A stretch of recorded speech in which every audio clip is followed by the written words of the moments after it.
hubris. I realize it suits me much better.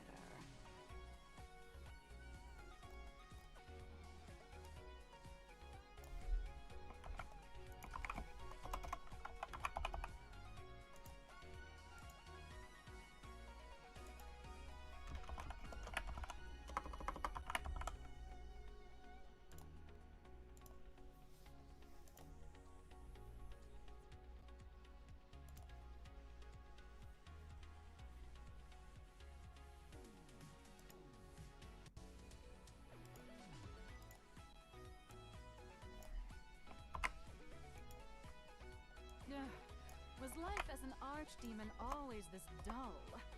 If only I had the Gina with me.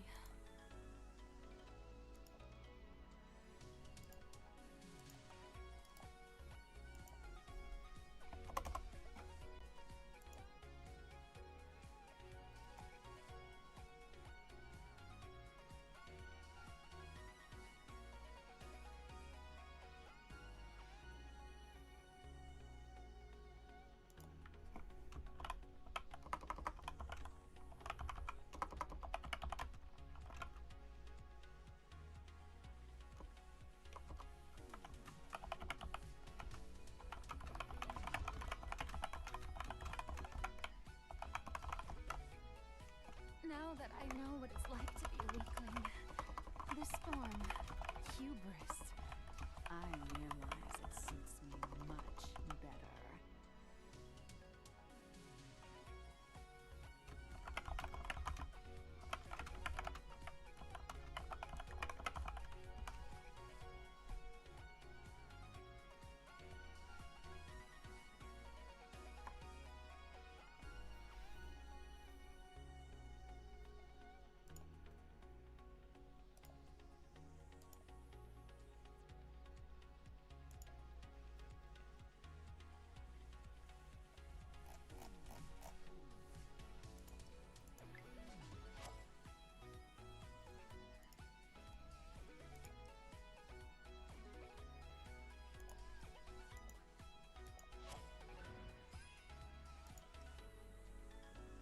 Alright, so...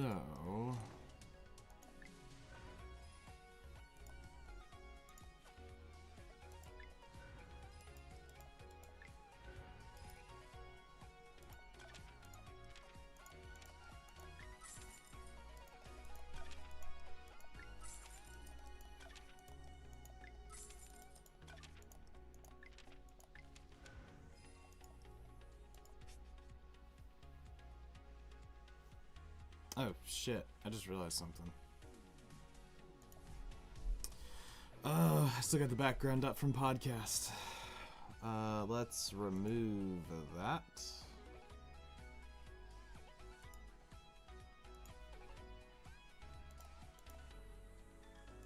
And let's fix the white balance because this restarted the computer.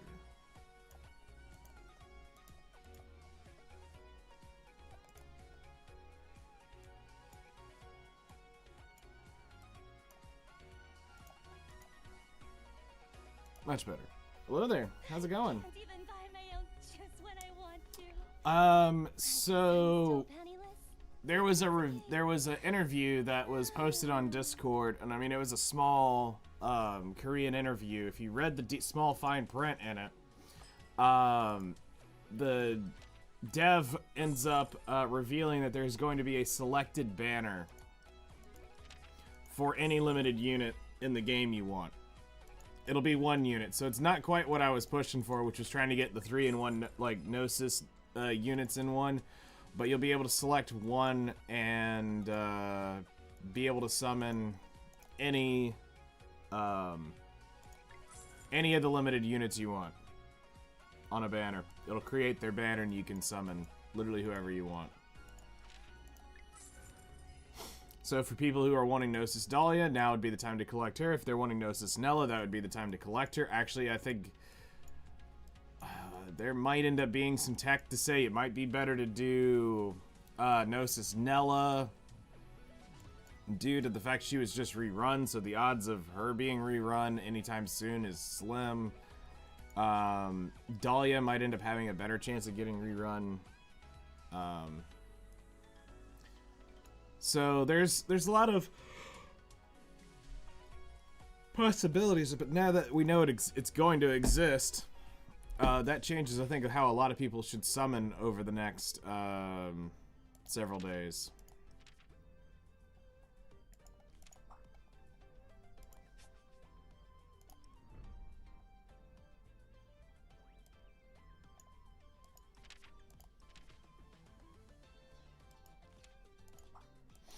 I mean, that's quite the, that's quite a massive thing. This is great! Let's keep on going like this! This is going to make me rich! This is great! Just do it, just so that we can level it up, honestly, at this point.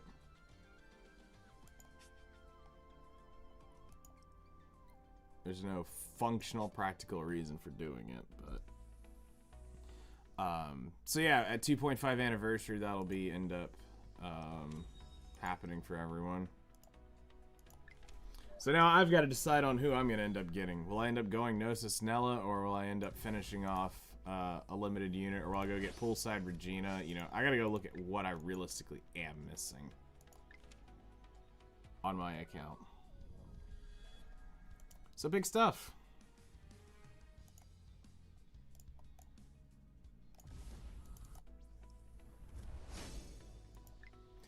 Bam. Alright, so we won't need you anymore. I think we're gonna head to...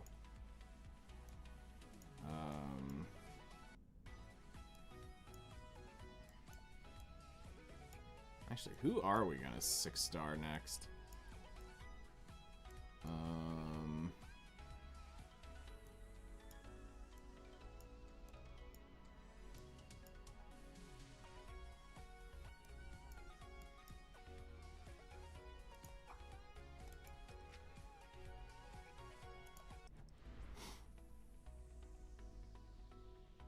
You're doing DPS Velia right now?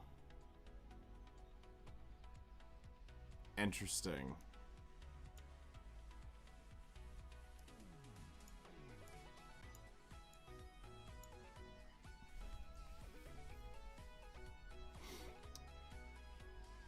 Finally can get Gnosis Nella. Nice. That's probably what I think a lot of people will end up picking. Because, I mean, when I look at mine, here's what we know. We know that Holy Knight Diane's getting a rerun. So if anybody picks that banner, don't do it. It's a waste. Poolside Regina, it didn't get rerun. So, at least not right away for us. I don't know if it was run during the summer, and I just, you know, it was there, not at the service transfer, before the service transfer, because I didn't see it. I think Fran was actually on banner. Gnosis Nella would be probably the only logical one if I wanted to collect one, unless, I mean, it depends on if Omega's on there as well, but I mean, it would be these two would be the only realistic unit choices I would have.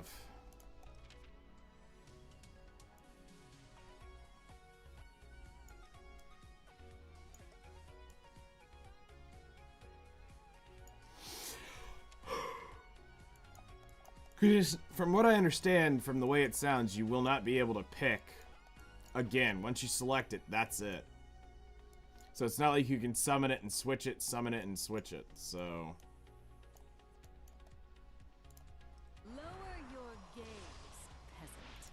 So the thing for me would be is, do I want to have this for PvP? Because I would probably, if I went and spent 1 pity on it, I would see what we ended up with, would determine if I chased, but to go down into this isn't worth for me, like, in my mentality. So I don't know if I'll end up collecting or duping her one up to 1. Because Tamamo has already been run and we've got her, so we don't necessarily need anything else. So yeah, I gotta figure out what we're gonna end up 6-starring. I mean, at some point it's not even gonna matter. We'll just be throwing units up and slowly pulling on them over time. Dracon's 3 away, so I mean that's something to consider. Oh no, Dracon is 5 away.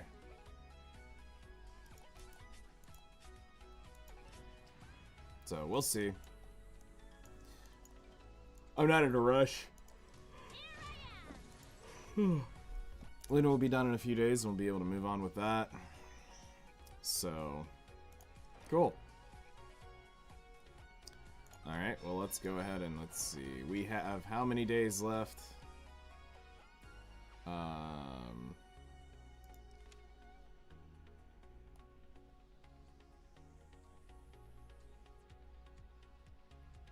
2 days? Alright.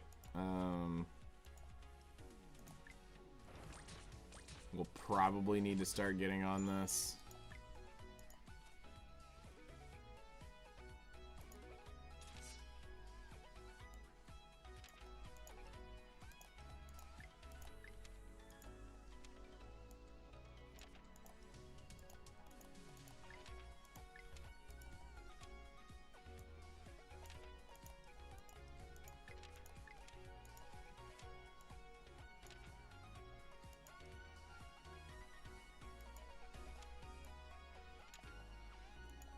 Lower your gaze, peasant. We have a crit chance necklace missing from you. And that I'm 90% sure of.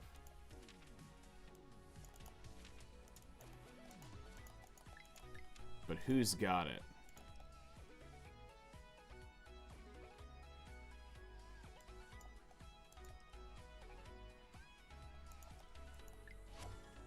That's probably it. Let's check her stats.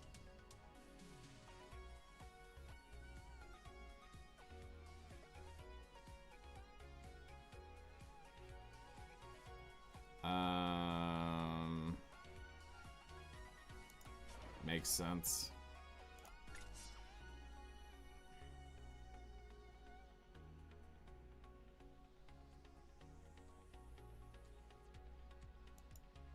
Oh, they fixed the bug on tickets. So the tickets were refreshing instantaneously on this thing. Now they're actually taking an hour to fix, which now explains why his comment makes so much sense about reducing the PvP tickets. I'm like, bro, it's already fine as it is. Leave it alone. I must carry on. Ancestors. Unless that was an event and I didn't realize it.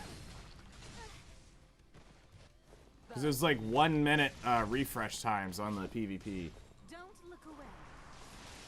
Because like when he brought it up on the Reddit thing, I'm like, huh? What the hell are you talking about? And disintegrates. Hand me my juice. Where the pretty ones at? So that makes sense. So that got patched.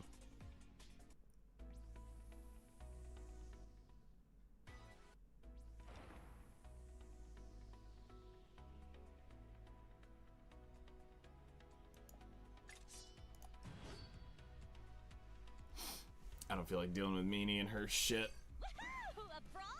Not that I probably couldn't beat that, I just don't feel like I will dealing not with be it. bested by some rotten soul. This is my atonement. Oh, shit. I am so tired. Don't look I didn't get to bed till about 1:30, and as the world shrinks. I was up about and 3:30, disintegrates. 3:45. What a relief. It was possible thanks to all of you.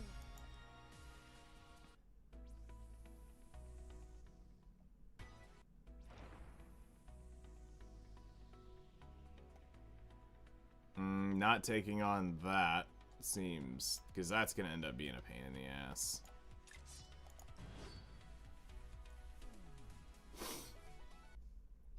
I will try And my I have best got to the avoid gives a shits of meaningless fight. nobody at this point for that. Must carry on. Ancestors, lend me your strength. Aren't you rude?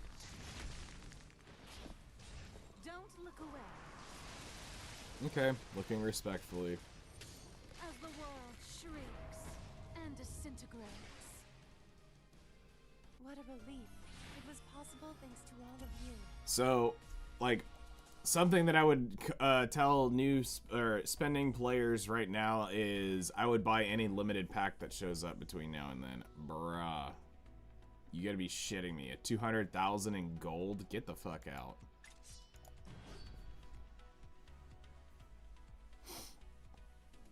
Have you forgotten your manners? Lower your gaze. I must carry on. This is my atonement. Bow to me. Prepare yourself.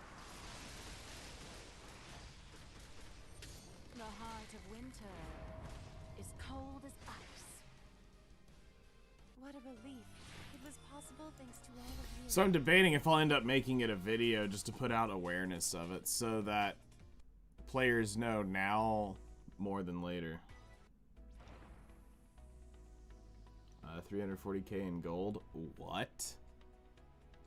Like, here's 144,000 that's showing up right above me. I mean, I'm gold 1, so that's plat 3, which is fine.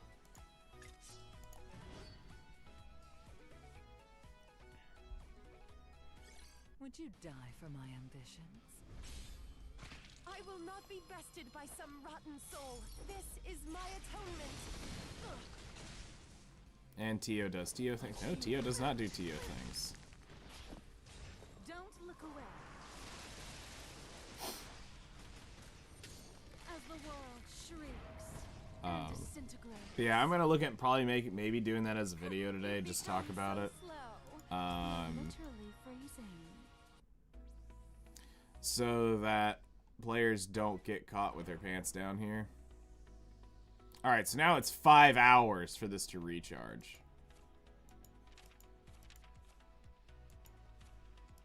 Alright.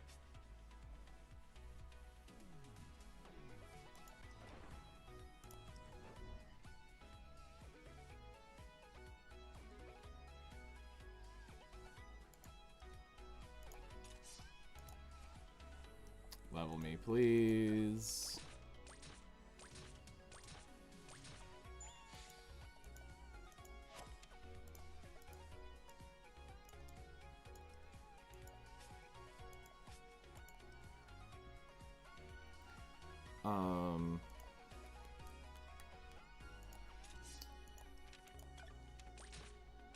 So let's see. What do we want to get done today? So last night we ended up messing around with Outerplane a little bit before the podcast because Battlefield took a shit on me. We need water.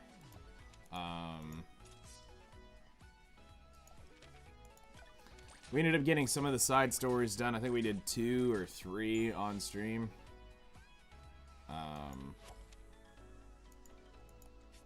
So that was cool. We got a few more done. Luna's almost done. Yep. So today, if we can get through, we'll have to see how many we have. If we can get through the rest of the side stories, that'll be advantageous for where we are. And then we can start working on the story, getting that Aether pulled out of the story. Is something we really want to focus on getting. Because we have that banner. But I mean, the good news is, on most of those units, it's 1,500 times 15. So you gotta have 22,500 per pity to guarantee if you're not pulling with tickets. So...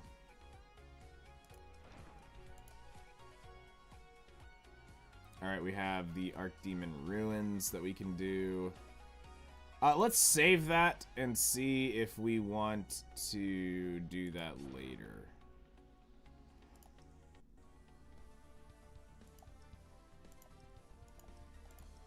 Alright, let's move it over to Earth.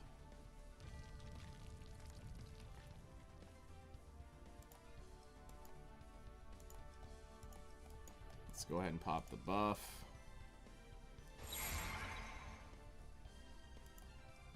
Form the exploration team. Complete all explorations. Cool.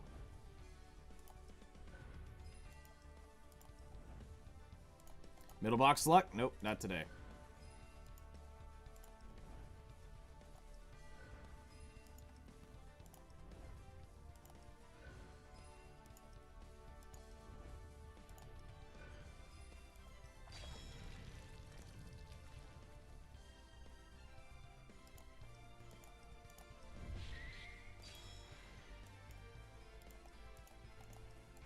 Go ahead and knock that out. So we'll get one boss today.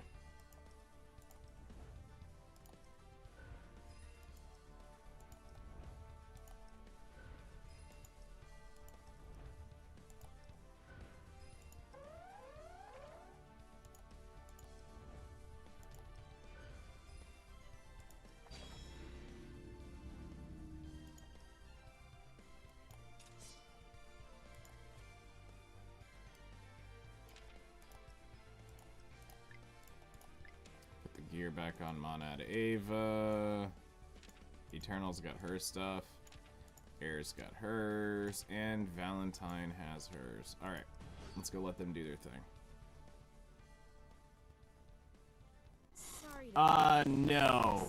It was pretty much 90% of the interview ended up being the same repetitive shit you've heard him say now for the last several weeks. Basically, it's the we understand that there is a lot of stuff we need to work on. We're trying to get it done. Please be patient. Oh yeah, anniversary's bringing this.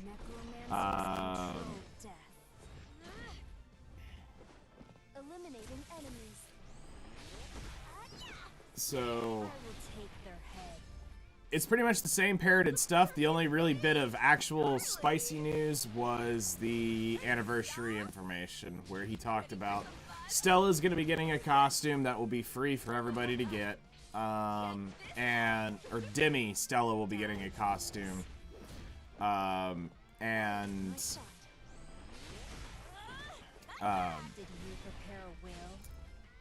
Demi Stella will get the costume, and there'll be a banner where you can pick an anything unit on it. So this is the point where whales who need to spend need to go be buying any of the limited packs that show up for the limited tickets that are of value if they're going to be going deep on it. But as far as other stuff, I think it's the same basic interview stuff they've been kind of promoting. We've honestly gotten more information off of Reddit, talking to the developer, than we have through that interview. In this moment, time bends to my will. It honestly looked old, like the information was old, but they just published it, is kind of what it looked like. Look at this! Our guest thinks they're leaving. I'm taking your life. Incinerate. Black fire. Cut back! Don't forget your cut of the winnings. Oh, I love this guy! Cut back! Because we've actually gotten the endgame piece of information. He would like to build an in-game permanent farmable gear dungeon like Diablo in this. Well, time to head back. Where it cannot be autoed, you have to go through it, it's manual. And he wants to build something like that, where you can go have that Diablo-like experience of the farming gear as much as you want, but it has to be manual. So, I respect that. That's pretty cool.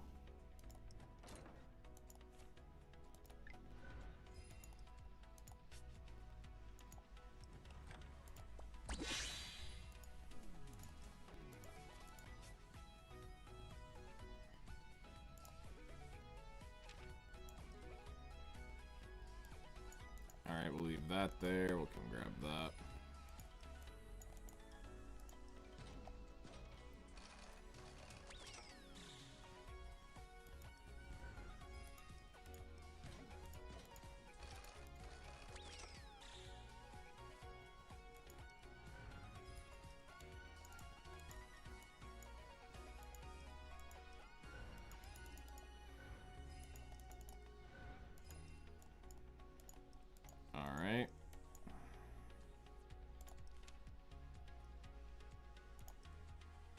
let's go ahead and get out the guild energy for everybody. I won't do the guild raid on stream because I'm debating if that's going to end up being the video today or if I'm going to end up doing the other one.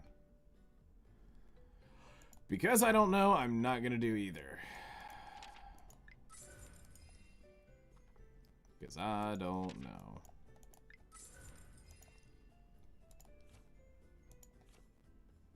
Alright. Go ahead and do the guild stamina. 80,000 out of 200,000. Not too shabby.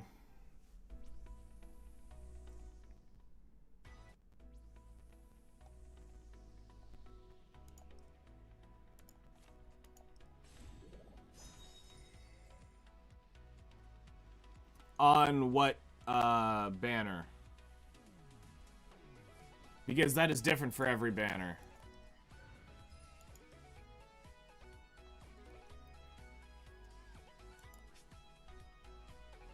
Or that answer is different for different banners. Does the pity carry over? No, this pity does not carry over. This will get converted to Star's memory. Does this pity carry over? Yes, you can summon as many of these as you want, and as long as you have the mileage for this type of banner, yes. Does the pity carry over? Yes, this banner always pools up its pity, and it can be carried over. Does this banner have a pity? Yes, it can be carried over. So seasonal or limited units cannot be limiteds cannot be pity carried over. So each banner has basically its own kind of like micro ecosystem to it. And the thing is, I don't know what I'm going to end up doing with my pity here. I don't know if it's going to end up duping somebody, or if I'll end up pulling Gnosis Beth, or if I'll save it for somebody else. Like, I'm not in any rush to spend my pity here. Like, I'm 3 days away from it. Yeah, limited can't be carried over. That's their sauce, but they have... He did state in what we were talking about, which was volunteered information, not what I asked about. They have considered making the pity carry over, but it's a debate in there because they don't want to ruin their experience, which I get. But at the same time, it's like, bro, y'all need to kick this game in the ass and get more people hyped right now. So anything y'all can do in a positive note, you need to not be worrying about your long term. You need to be worrying about surviving fucking 6 months. Because you are about on death's door in terms of money. Alright, let's go grab our... I really just need to make a level me event, please. So that I don't have to go back and forth between this. But I don't want to spend 500 Aether on the damn thing either, so we just go through and change. Alright. Plus they made this easier, so you don't have to go fishing for the event characters. You just gotta go fishing for your level up characters. Which this is like really anal at this point of me, but that's fine. I get it, not everybody's gonna play it like this. But this is how I min-max EXP, is I always level up, you know, what I can with through skip tickets.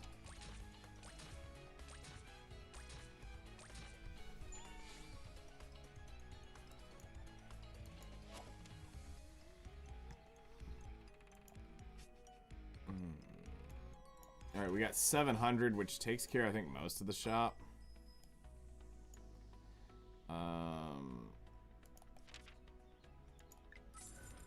300.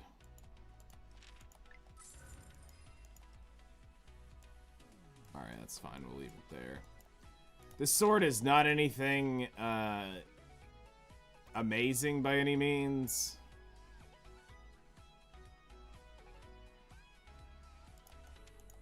So, it's not like you gotta rush out and go get that. But I mean, everything else will eventually be picked up at some point. Alright. So we've spent on that. We've spent on that. Next up, we need to... Let's see here. How many of these do we have left? Alright, so in total, we need to finish... I thought I saw one that was still up. Okay, no, it's not. Okay, never mind. So we've got 1, 2, 3, 4, 5, 6, 7, 8, 9, 10, 11, 12, 13. We have 13 of these. What do we get from the previous anniversary? I don't know what the previous anniversaries held. I was never here through any major anniversary outside of the 100-day anniversary that I can actually remember. I don't remember what the 6-month anniversary was. I don't remember it being anything special. That might have been where Gnosis Nella showed up at. Like I said, I don't quite 100% remember where I got her from. So I'm gonna have no idea, because like I said, I basically played the first 6-ish, 8 months, and then I stopped, logged in a couple times between the between that point, and never played. Like, I may have logged in, summoned a character, and walked away. So I don't even know where Gnosis Nella showed up from. Alright, so now that we're in side stories, let's see here.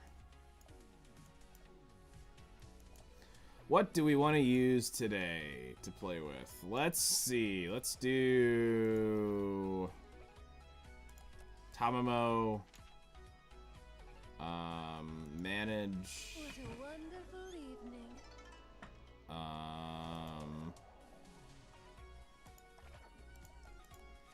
Gear.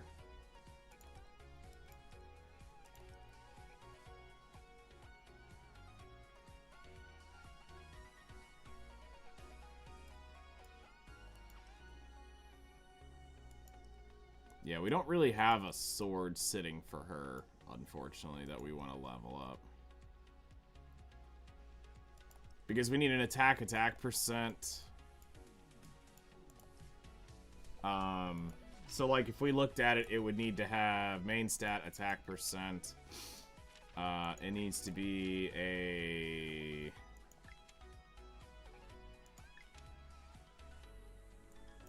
And then if we're looking for a substat, we want speed.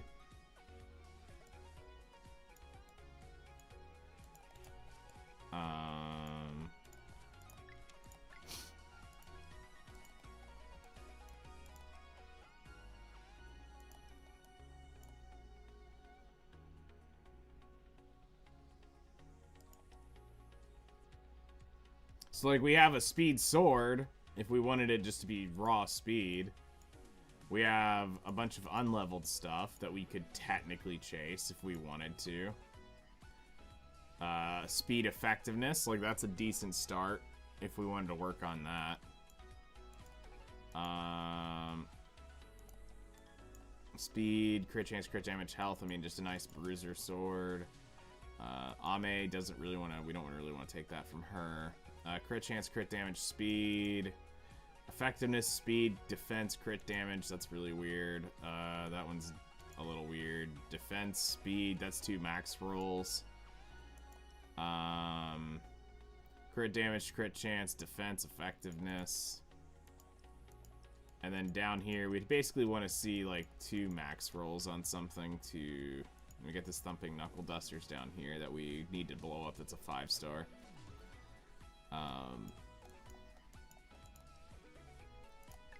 But like this could be interesting to see what okay, we get effectiveness and crit damage. A little weird. Speed, okay. Speed, okay. All right. Okay. And of course, you roll the crit damage, you bastard. We are zooming with this piece. Okay, I see you. What a wonderful evening.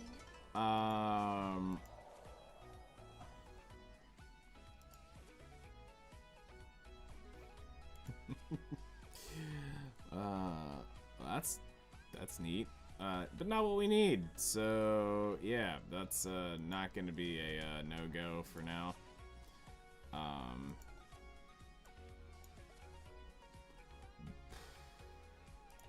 Yeah, unfortunate.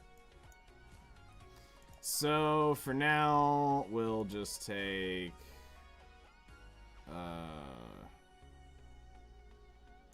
we'll take Eternal's Sword and we'll roll without it. I mean, it's not much better. Getting the effectiveness on her will be a bit of a challenge because we need the gear to roll a little bit better into, like, we realistically want to split effectiveness attack on her when we get it. So effectiveness attack percent, but we don't have attack gear at all. So its value is a lot less. And then even when you go to, like, break through this, while you can say it is a stat increase, I mean, you gotta think at how expensive it is to break through gear. So it's not worth just taking anything through. You'd want this to be very specialized and set up very well for her.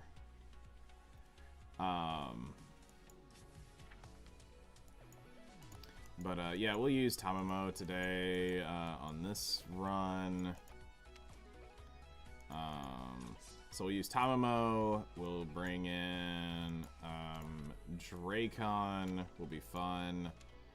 Let's see here. We got the mage. Let's bring in something like,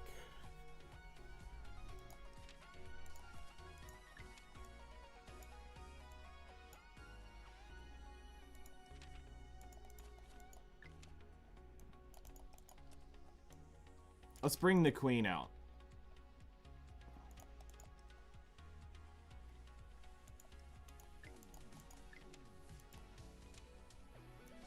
Represent the queen, and let's see, one other unit just to do some stuff.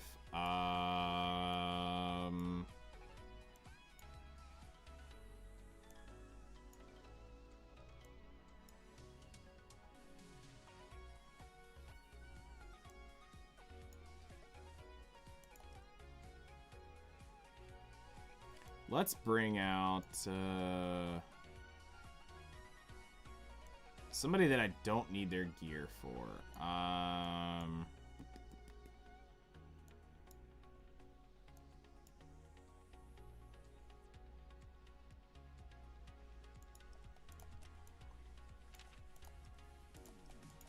There.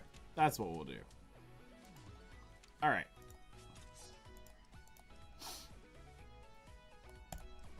Cool.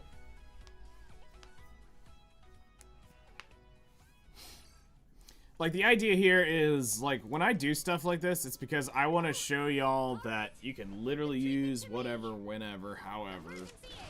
But there is a level of stupidity at once you get gear, you just use the gear. The units are just subjective. Like, some of these units are leveled up, some of these units aren't leveled up, some of these units are skilled up, some of the units are not skilled up. Chew your food.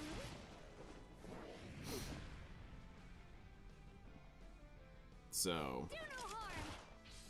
Witness the dignity of a ruler. Be extinguished.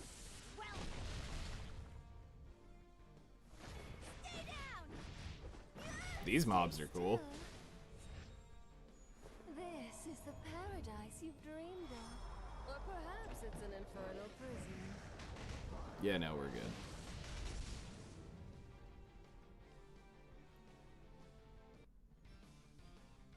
Emergency aid. Dragon's tusk.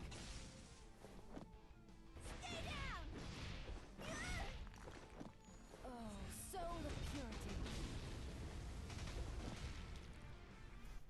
easy. So, won't you join me on my royal path? Of course.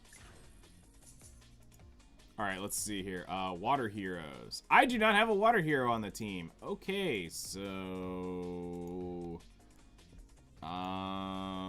let's run, instead of Dracon... Karen. Because you're geared. Yeah. Alright, that works instead. In case I need to boss do stuff. Cool. Alright. Because, like, one thing we want to make sure when it comes to, like, team building is people don't get stuck in the mentality of needing to, like, I've got to carry one team through to beat all the story, that there is no good or bad unit. It's one of, like, the reasons why, you know, I'm really going to be pushing against y'all using Ava mains. Outerpedia site. Like, going to that for a tier list, you know, I was talking to him about it, and it's like, they're trying, but there is too much going on in it with how they're wanting to rate this stuff that isn't, like, deeply, Do no harm. Leave the weaklings to me. Stay still. rooted in, like, scientific stuff, like, in testing. They also, there was one thing that I disagree with. They're testing a unit against another unit, which is not how you build a tier list. It is, if you're building like a PvP tier list or a PvE tier list, however you want to look at it, you don't go and rate it against, you don't put a unit head to head against each other, because kit versus kit will never work. You have to rate the unit for what it's doing in the content. Without supports, without what they do, without like somebody else doing a mechanic, enabling a mechanic with them. And they're rating it like, just because a unit deals more damage, they rate it as a better unit. Because it outputs more damage, and that does not make fucking sense. That's not what a tier list is for, because just because it can do bigger numbers does not mean it's a better unit. Because, like, we had a discussion in there, it was pretty good, and I get the some of the logic behind it. Was they rated Noah as a C-rated unit. And I'm like, the fuck? Noah's not a C-rated unit if you played the game at all. But a new player would look at C and go, I wouldn't use that unit. And that doesn't make sense. But the argument was, there are many other characters now that do what she did and better. Like Rey and Ame. And that's not how you would rate Noah. You don't rate it against Rey, you don't rate it against Noah, because Rey's got a special tech of usefulness for irregular exterminations, which is different content. It's not an equal to, they are different units. That is a apple and an orange being compared together. While they're both fruits, that they are not the same fruit to compare. So you can't say that just because one's got extra tech on it that it makes it a better clearing unit. So there's some stuff that, you know, kind of makes me not really want to push that site and to stop people from going to it, but it's impossible in the end.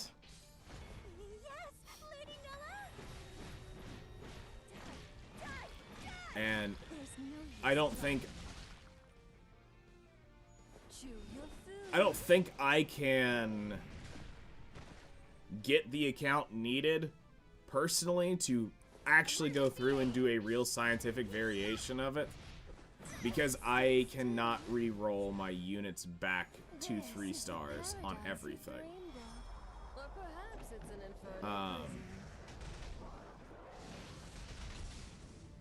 Due to stat gains. So the only way that could be done is you'd have to account for the 20% or 30% or wherever a unit is at. You'd have to reduce its stats by that in your actual setup. So if the unit is whatever 20% stats would be, you'd have to pull it away, basically. But then you also have to consider your other units being 3, 4, 5, 6 stars, and it potentially add, well, really 4 through 6, adding in those extra stats into the team as well, where 3 stars won't be adding any of those extra bonus stats. So, like, if we go to, Tio's not going to have it in hers. Just as an example, like, she doesn't have the multiple tier transcend. She was very original, so this is how the original system was. She doesn't have the plus stats in here. While the math still maths, because there's not the 4+ and the 5+ and the 5++, hers just went straight up. So we don't have that, like, breakdown in, like, 2 stars if we're doing that. So it has to be either we rock a 2-star at burst 3, you know, burst 5, burst 6, you know, whatever we want to do as far as our stars.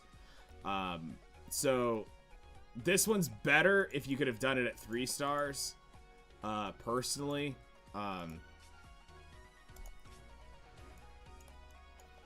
But when it comes to, like, 2-star units, the average player experience says you're gonna have a lot of those leveled up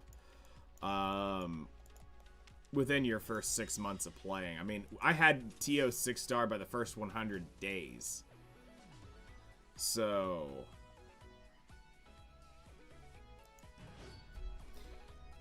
if I could get a developer account where it was every unit at 3 stars, and I mean every unit at 3 stars, I could go through and do it over time. But you would have to go through and take each team. You'd have to take. Basically what you'd need to do is create the hero scenario. So you would, when it comes to focusing on a unit, you would need a generic team that doesn't do a lot of extra sauce to it. So you would need to see how a unit performs. You know, you'd need to record damages and damage numbers, because it is important to see how much damage a unit is doing, how are they performing. You would need to, like, how else would we be able to do this? Because this took me and Weebs a month and a half to figure out the actual, like, rating system for 7 Deadly Sins. So to do this here, we'd have to come up with a foolproof, fail-safe system to make sure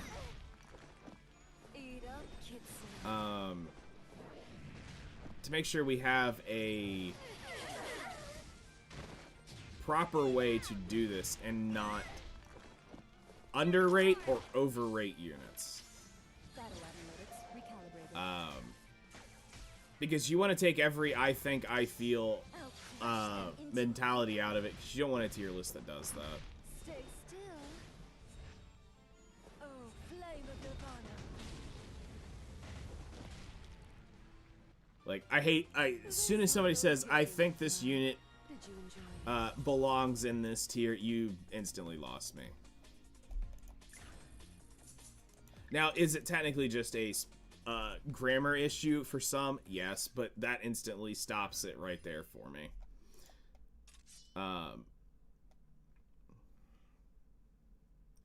Anything that does not assert concrete responsibility to something like that is this the place? makes it really hard to trust. Emergency aid. Like, I feel like Hilda is one of the best knights because of XY reason. You lose me. And there's many people out there that do that when they do their tier lists.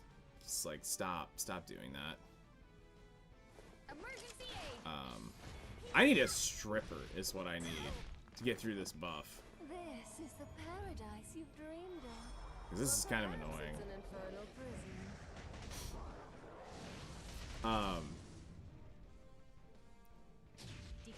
There's definitely many things we could cut through and cook up to create a tier list system. Enemy evaluation complete. Fire. And set it up for a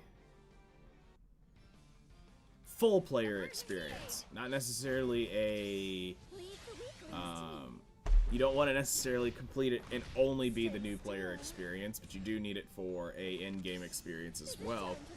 But the in-game experience is a little bit easier to cook up because of it's easier to get to the in-game experience information. Best stats, best gear, max everything. That's a lot easier to do than calculating like semi-sus gear, carrying a unit through, because you got to think about how a player actually gears it. Like, no new players run around with solid red gear on characters. If they are, they've only got a set or two, and it's probably fucking whack rolled. Unless they're spending money, then okay, then you're gonna have some of that special sauce gear. Cool. Just like I can't remember who came through here the other day and flexed that speed gear that was god tier. And it's like, okay, well, you didn't also state the fact that that was limited time event. That most everybody's not gonna end up with stats like that to get that kind of level of roll, so you're flexing some shit that's almost near impossible for a player to have. So yeah, getting that level stat is gonna be wild on a character. Like, you can't judge. Like, that person literally would be disqualified from being able to rate any gear or rate any type of build if you're using shit like that. Celebrate the present and the coming future. Like, when it's that high level, when it's that high rolled and that paid, like, that was definitely a, you could tell that was a paid to win set, because I mean, it was really hard to believe you rolled that naturally.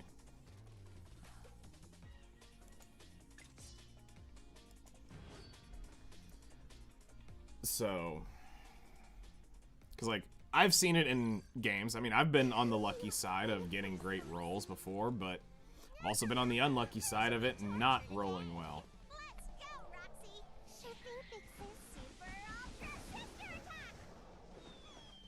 What the shit did I just watch? Take this. Good job. I'll shred you. What in the actual shit was that? I won, like I always do.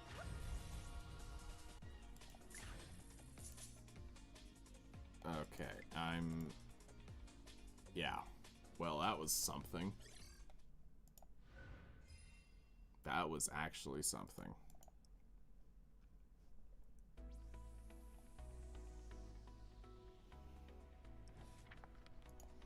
Alright, they're done. Moving on.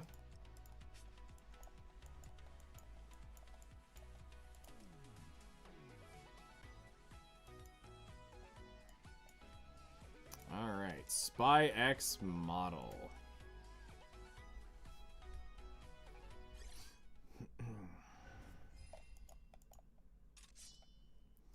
Mages, we've got, we'll just see what it shows up on the next, Anomaly detected. the next run of what unit we need, what type we need. I'm assuming, since if that's Bren is who I assume it is, Bren's a mage or a healer. I can't remember which one she is. I don't think she's a striker. I don't think she's a ranger. If she's a ranger, I'd be shocked. But I'm pretty sure this is Bren's side story, so you'd be technically running Bren. Or should be running Bren in it. This is the paradise you've dreamed of. Or perhaps it's an infernal prison.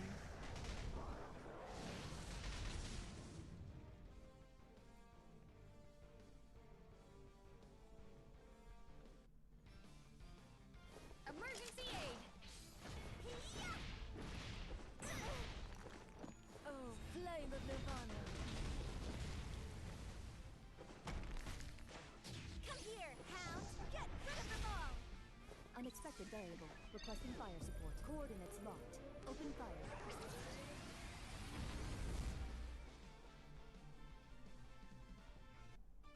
Isn't this what you desired? Devastation.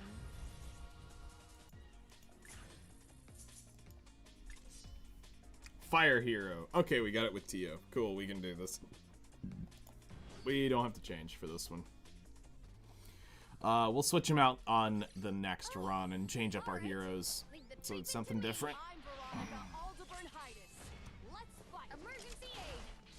Not even close.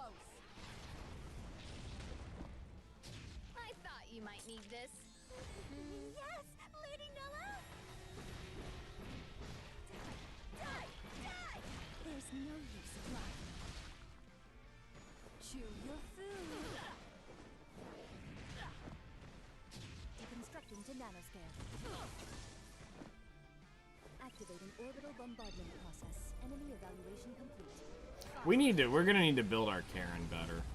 When it comes time to actually doing irregulars, we're gonna need that definitely bumped up. Hopes that this victory leads us to the future.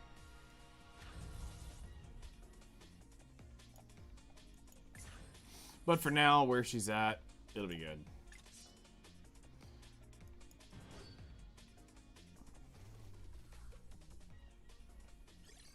I'll do my best to be helpful. So with Tamamo, like, now here's the thing. Do we end up continue telling people to pull for Tamamo? If we know that in a couple weeks there's going to be a Chew your food. much better banner, and that also may end up gimping people from pulling from Festival Diane, Emergency aid. Leave the weaklings to me. and the new Christmas limited unit, like, you have to realize there's about to be 5 limited units run within 90 days of each other. Paradise you've dreamed of. Or perhaps it's an infernal prison. Ember, Tamamo, event banner for anniversary, Diane, new Christmas unit, all in 90 days. This little game of mine. Brutal. Did you enjoy it? Imagine coming in and having to wanting to catch up on all the units and you can't. Oof. It's gonna suck. Anomaly detected. And then you're gonna get the one dipshit who's like, I want to go 6-star Demiurge or Gnosis. I think it's Gnosis Velia. And they're gonna be like, yeah, I want a 6-star her, and I'm gonna go, oh shit, this is gonna be awkward. How do you tell them to not summon a non-limited unit when you have 5 limited units running in 90 days? Emergency aid. Like, throw your Demiurge currency at her and walk away. You don't get it, keep summoning on the daily.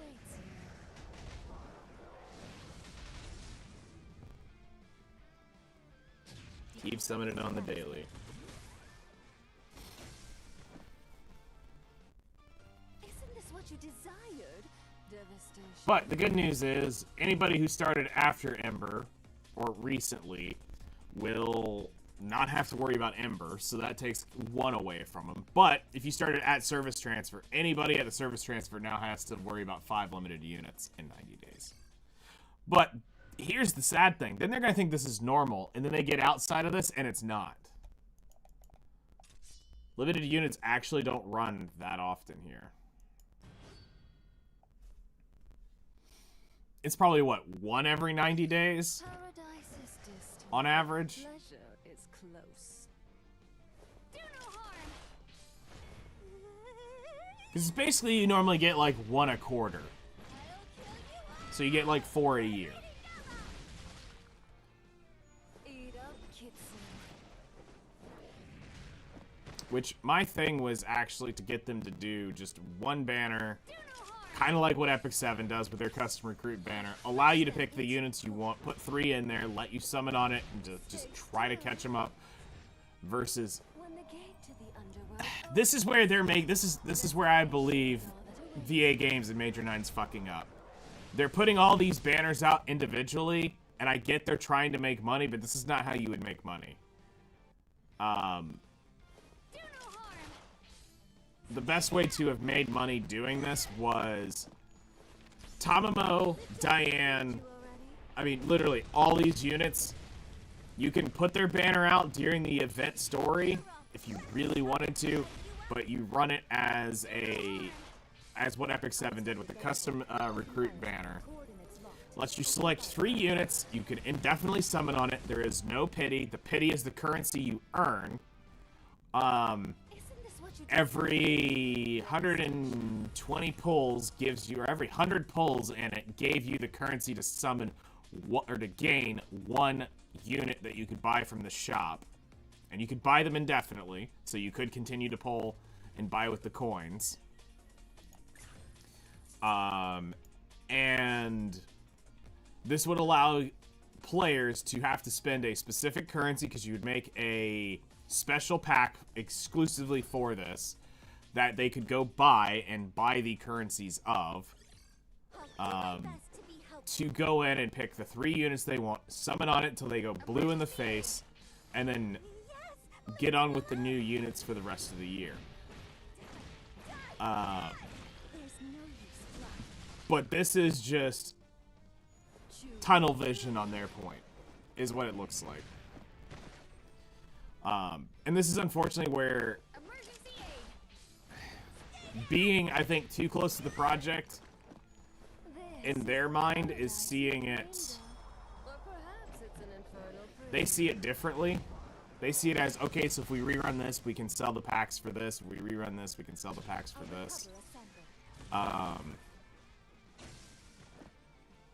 like, I would love to have chatted with him about that and their reasons why they think this is the better business model. Because from a only consumer side, because here's the thing, we do know the dev plays the game. Especially the Major 9 one plays the game and spends money. And spends, here's the thing, he's fucking a little bit delusional on the $500 not being a lot of money, or being a ton of money put into the game. $500 a month on a average is pretty deep in a game. As somebody who used to spend about, let's see here, on 7 Deadly Sins, I was spending on average, I want to say it was, on average,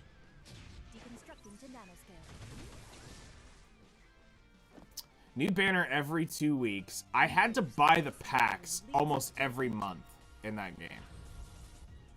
I didn't hit Seton, like I wasn't Seton level deep in Epic 7 or 7 Deadly Sins in year 1. I didn't have the $100,000 spent in 7 Deadly Sins in a year.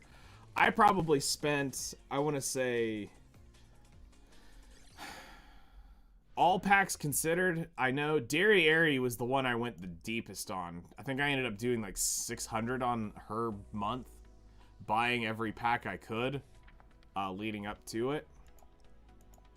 But I think on average, I was averaging like $300 a month on, $350 a month on 7 Deadly Sins. And that's getting a pretty deep investment into the game. Like, $300 a month on just summoning shit is a lot of money. I mean, I can eclipse that in Black Desert, but this is, when you're talking spending $500 a month, you're buying a lot of, like, pretty high-end packs in this game. Like, you're buying a lot of the top-tier packs, or buying a lot of the really valuable step-ups to be spending $500 a month. Now, if that's Korean, like, let's see here. Korean to USD. If we said he's spending $500 a month,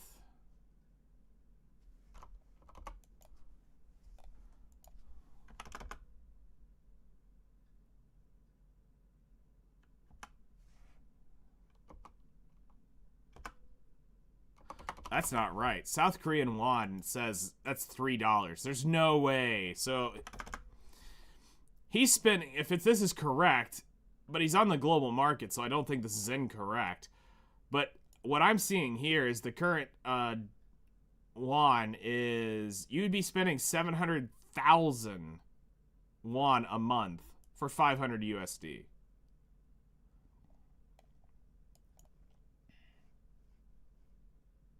So I don't know if, I mean, I'm going to take his word for it. I'm not going to sit there and argue. If the man says you're spending this, I mean, the man's spending that, trust me. That's not a flex that you really want to go out and flex on. So spending $500 a month is a little bit delusional on, you know, what you have available and what your account does. I would, for them and for Asia's culture in general in mobile games, that's actually gonna feel far more acceptable to them than it does over here. When you get somebody spending $500 a month here, that's on a game, on a single game, because they're probably playing more than one. That's pretty high. When you get guys spending $2,500, $3,000 a month, that enters whale categories. Yes, he's right. In the Discord messages, not the Discord, the Reddit messages, he was talking about, you know, whales over there are $100,000 a month. If somebody was spending $100,000 a month, y'all wouldn't have to need a whole lot of people keeping your game online. And most of the gacha games that you're seeing, you're not getting somebody spending $100,000 a month. Isn't this what you desired? In most of the ones we all play. Like, I think the highest that we knew was spent was during setting up for E7WC. We knew a guy was spending about 75, I think, is what it was, a month on his account, where they were just constantly burning the currency through on energy, trying to farm up gear to get it as perfect as possible, because the account already had every unit. But that's also paying the person to sit there and farm it 24/7, or paying a group of people to farm it 24/7 too. Which is illegal as fuck according to their terms of service. Whether they actually enforce it or not is up to them. Because they didn't until finally one of the E7WCs they finally did, and they banned the guy and took all of his shit away, which is good. But like, to get somebody spending $1,000 a month, $2,000 a month in a game like this, that's going to be a very interesting monetization model to have to look for. So if we break down what $1,000 a month is, so if you're spending just $1,000 a month, we take out the $4.99 for the monthly, we take out $2.99 for the expedition, so that leaves us $9,902 right there. So that's the monthlies taken care of. That would mean you're going through...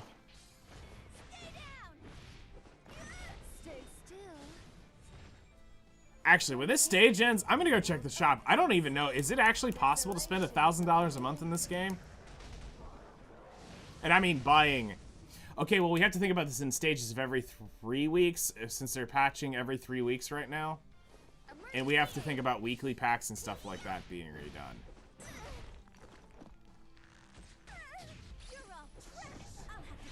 I'm sure it's possible. It's gotta be. Because there's several $100 or near $100 packs in the store. Like, we're not saying just buying Aether. Because yes, you could do that indefinitely. Like, I'm trying to think about actual, like, value packs, because that's where whales go. Like, some of them are smart, and some of them are dumb with their money. So I want to look at this real quick. Like, a rough math scenario, not a ton, because I don't want to sit here and go spreadsheet this whole shop out to see what it's actually valued at. Okay, so... New packs in here, you can come in and buy... all this is one-time purchases, so this would all be bought. So this would be already over and done with. So this can't really be counted as new consistent generated monthly income. Unless this stuff resets, which it doesn't. It's purchase limits once. This cannot be counted. Specials. Alright, so this would be stuff you would be coming in buying. You'd be buying the tickets here, you'd be buying this. So this would be, this would definitely be considered something you'd be purchasing. So you've got 40, 50, 60...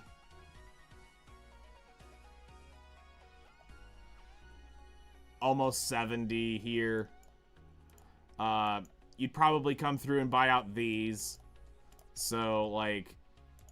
yeah, you're probably buying that. You're probably buying that. Most likely buying this is what I assume. Until you go to needing gear. And then I'm assuming you're probably buying hammers in either those or hammers in those.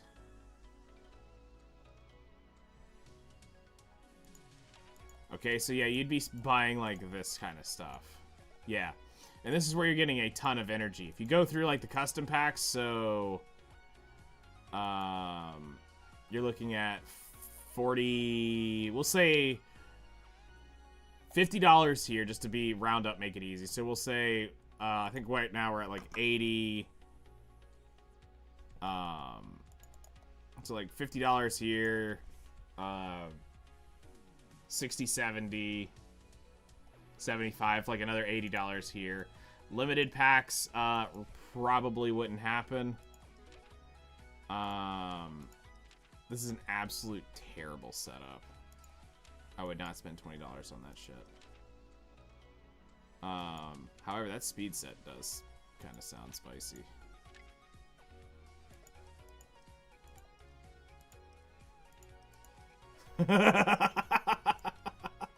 That set is stupid. For $20, I might actually would have swung on that.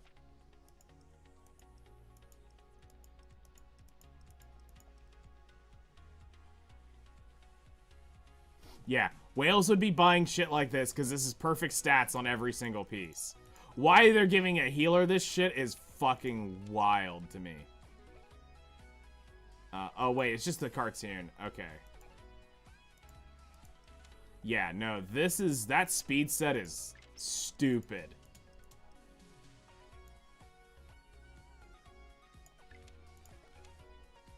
Unfortunately, the accessory on it is kind of dog. I mean, that's a great... for a ranger, that is great. I don't like that one at all. So yeah, you'd be buying like that. There's definitely packs in here to buy. You've obviously bought those. They're going out and they're buying these monthly. Yes, that's definitely there. So there's like 400, 500 there. Okay, it's probably right at no more than 1,000. Because you got to think they're probably buying this, but once you buy this, it's the 5,000 extra 5,000 Aether's gone. So 5,000 Aether for $64 is a terrible value. Considering you're spending, if we look at this from a Demiurge unit value, that's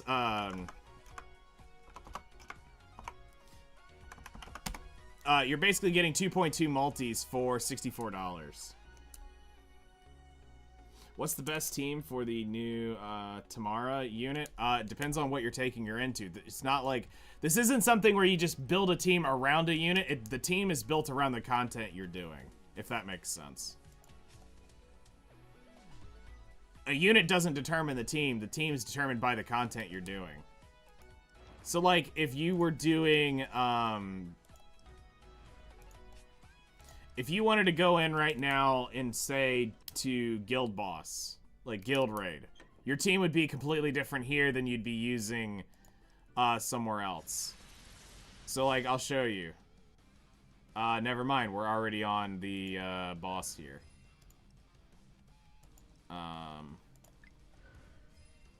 So, well, darn, now I don't get to show that off.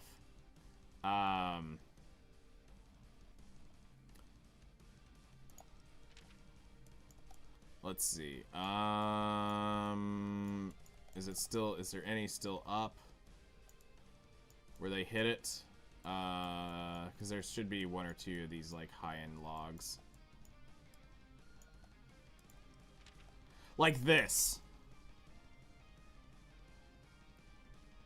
You have Kappa, Noah, Ame, and Tamamo here. This is an idea of a team. Is this what you're going to run with her all the time? No. It depends on the content you go into. So, you need to kind of assess it for what content you're wanting to do. Like, what does the stage tell you? Because she's a curse unit. So, okay, are we gonna go like curse crazy? Okay, so if let's say we go curse crazy. You know what? Sure, let's do this. Let's throw in where we're like, I'm gonna curse the absolute shit out of this thing. Okay, so we have you know, 3 real units that you want to look at. Lower your gaze. So you have Dracon will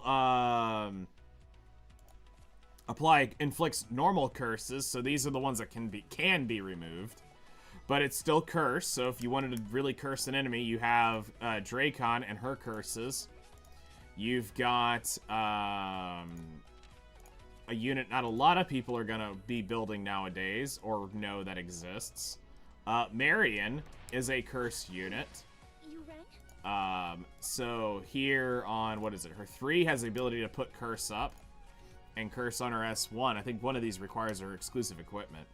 So you have that. And then the other one was, Asti. This one I don't remember. Would you like to rest in the Lord's embrace? Hold on, it's probably her burst.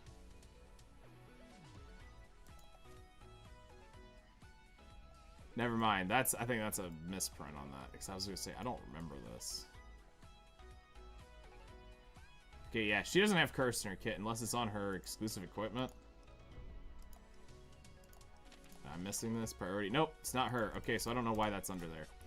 But yeah, because I was going to say, there's only the 3 that I knew of with those 3.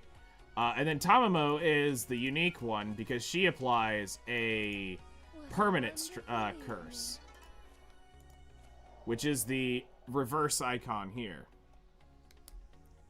So, don't think of this like Weathering Waves and Genshin Impact Brain Rot, where you have to run X unit, Y unit, and Z unit with a team. That's not how this works. It's not that brain dead, brain rot shit of how they set up teams in those games.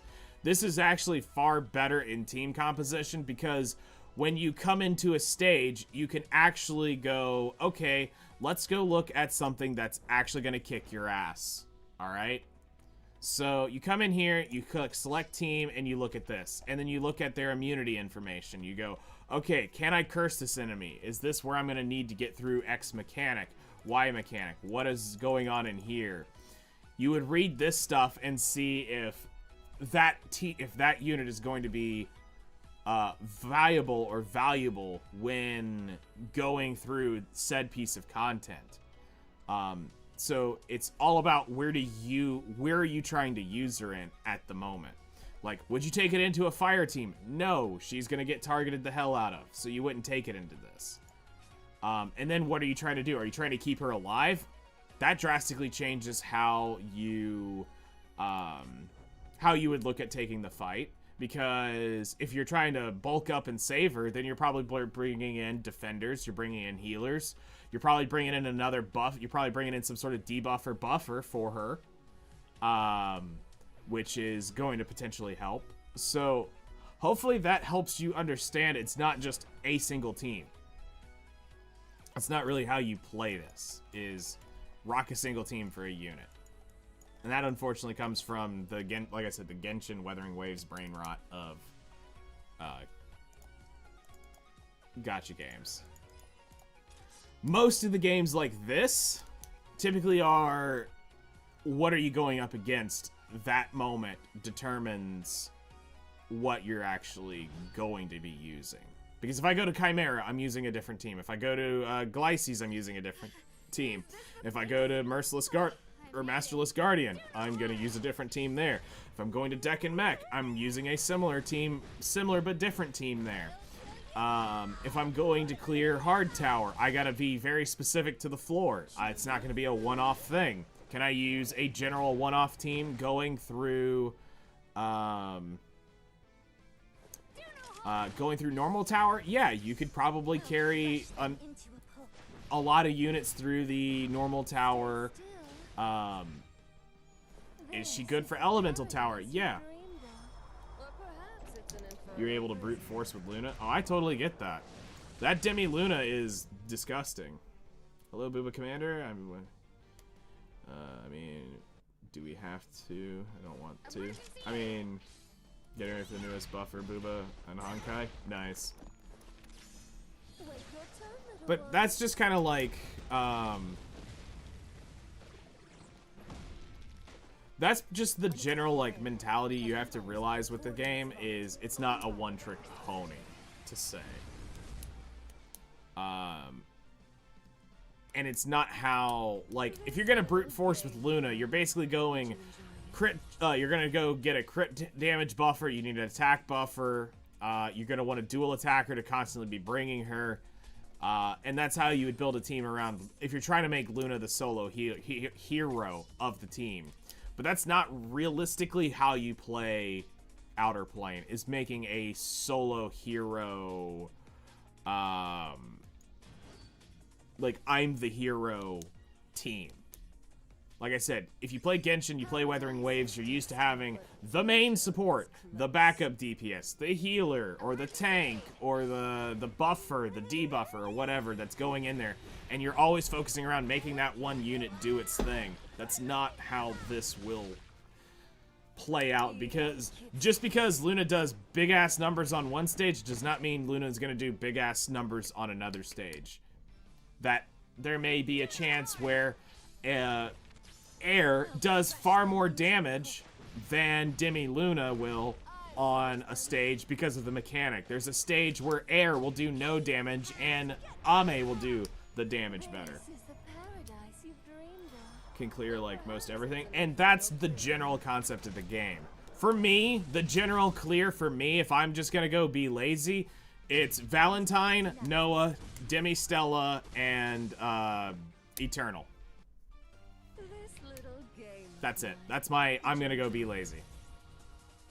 Valentine for the crit buff and the dual attack, Noah because science, Demi Stella because she's literally Dami Mommy of PvE, and Eternal to make sure I have a defense break for most everything. When mechanics says fuck you, that's when I go in and I change and actually PTFO. But outside of that, that was my go-to. But what I'm doing here in this today is I'm literally going and I'm just throwing in units that somewhat half-ass make sense to each other of what I need. I'm getting a damage dealer. I'm just using random shit just to show that you don't have to play the content with the one hard carry. I made it. Emergency aid. Like, this is the last run we're using with Tamamo, and then we're taking her off and using other things. The unremovable shields are interesting, which normally are mechanics that you didn't read about that says do this or it will do that type thing, and then there's just some that are a pain in the ass and you gotta break through. That exists. There's also the ability to, typically the mechanic of it when those show up is you need a unbuffable thing. You need the unbuffable stat at that, or the debuff at that point on some of those stages that show up, and that's really annoying. To me, I'll take the shield. I'd rather brute force a shield than have invulnerability, where they're like dirt slow and you gotta wait for them to cycle off if you can't strip it. That, to me, is the worst one, because I at least can get through that shield. I've got enough DPS. I've got big dick energy there that I can go beat my way through that. But when it's an invulnerable and you're just sitting there twiddling your thumbs, waiting for that thing to tick away, that's annoying.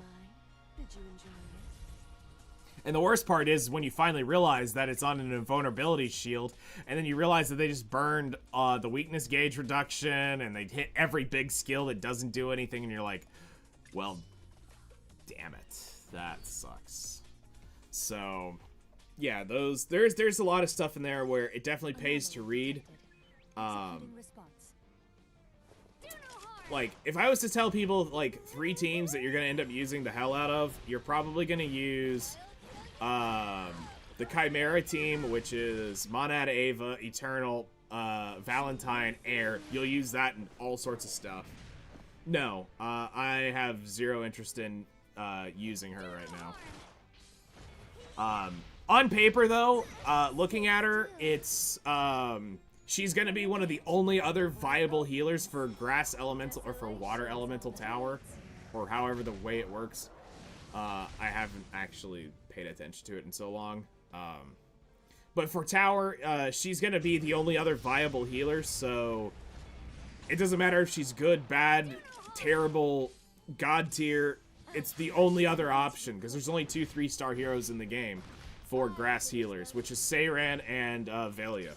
So, the decent result is the poison seems to be like it is doing damage. The actual, like, healing capability of her is not bad.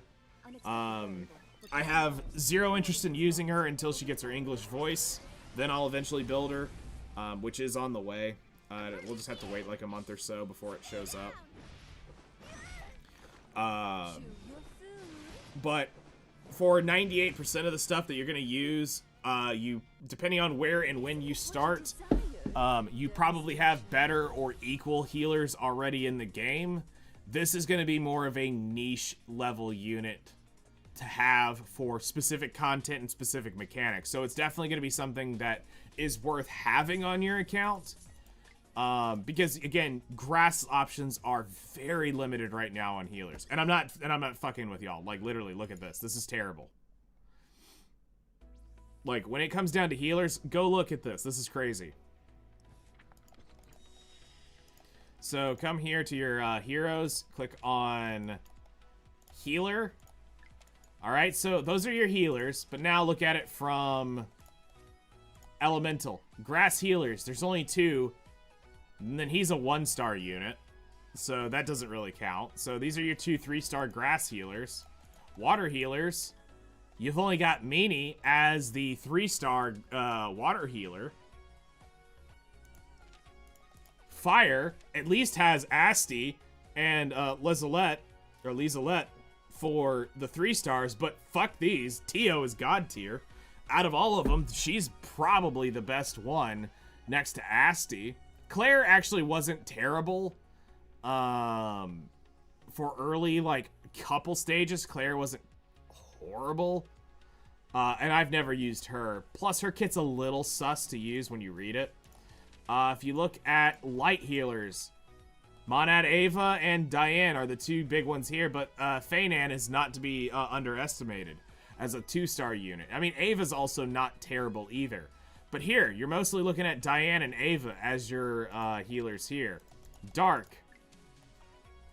I mean, this is like the best dark healer in the game, is Nella.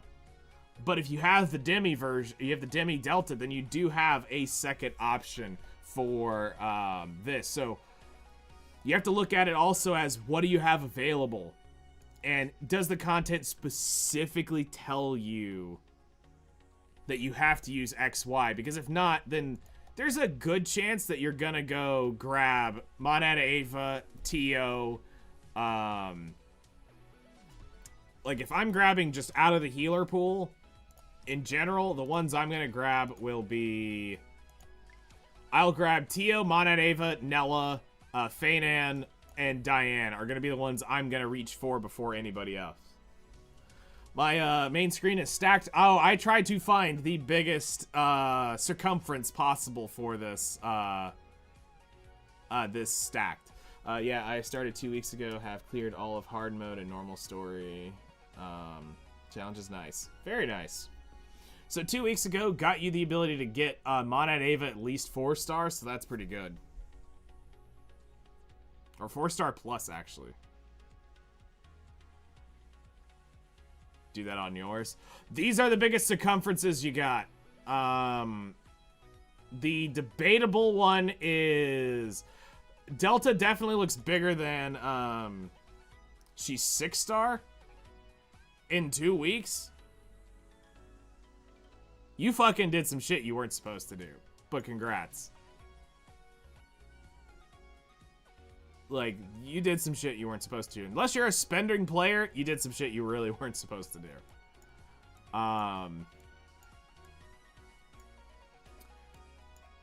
She's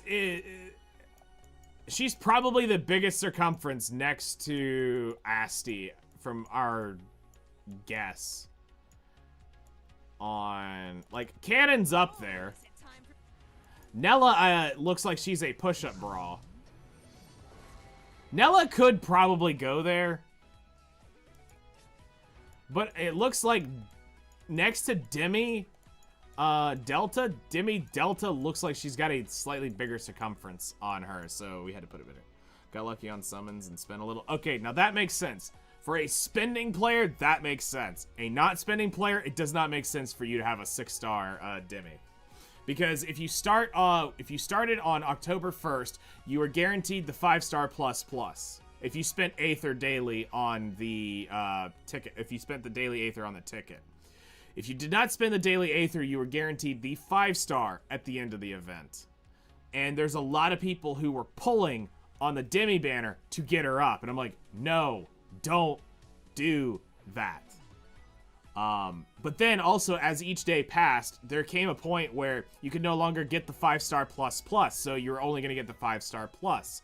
Then you move a little bit further. Then you were only able to get the 5-star plus, or that you were only able to, you couldn't guarantee the 5-star plus anymore, and it would only be the 5-star.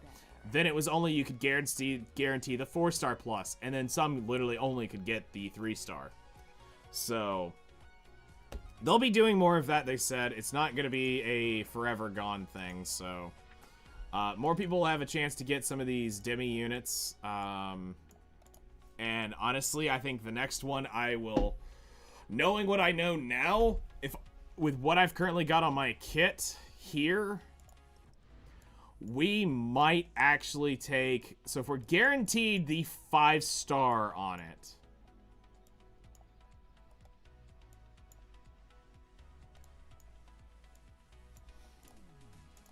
Lower your gaze when you speak to me.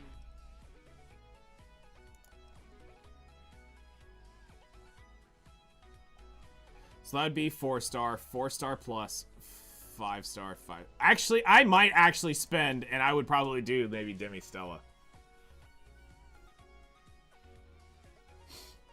I might do Demi Stella. Like, I would much rather do her to 6-star than I would this. I'm gonna be 100% real.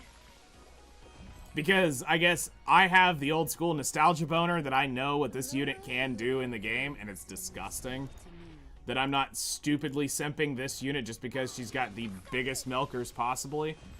And, you know, we definitely want to increase the amount of tanks on her, but I feel like for me, if I'm going to do it, I'm going Demi Stella if I do a 6-star on this. This would be one that I would debate if I was, like, going to get really competitive into PvP. I would actually consider this. But I don't ever think I will get into PvP to the point that I need to do that. Because the dev said they were going to buff Stella. That, to me, I talked to him in chat about that for a moment. And I told him he's wild for that. I'm like, you don't see the same unit I see. I see a different Stella than what they're talking about. I don't know what they're trying to...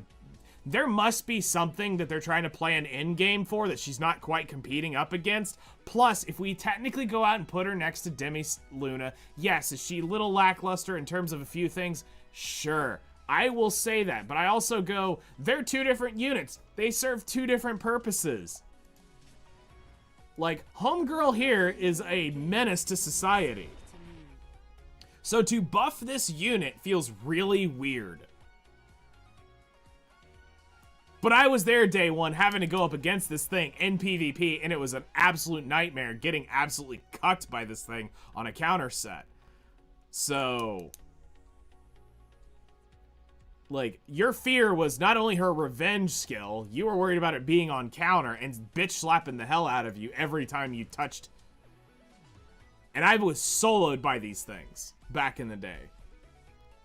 But I'm sure that what they're going to do is they're going to chase... I mean, looking at their buffs that they've already run on 3 of their units, they're not going out of the world. She kind of sucks. Delta is a niche PvP Demiurge unit. That's the issue that people don't like. It's not that she's not god tier like every other Demiurge. You have to realize she's a healer. Like, let's go look at her real quick. Perfect Delta has arrived. Hold up.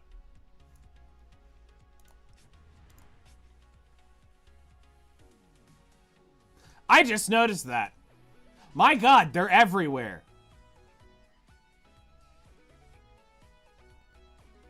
Alright, back to Delta.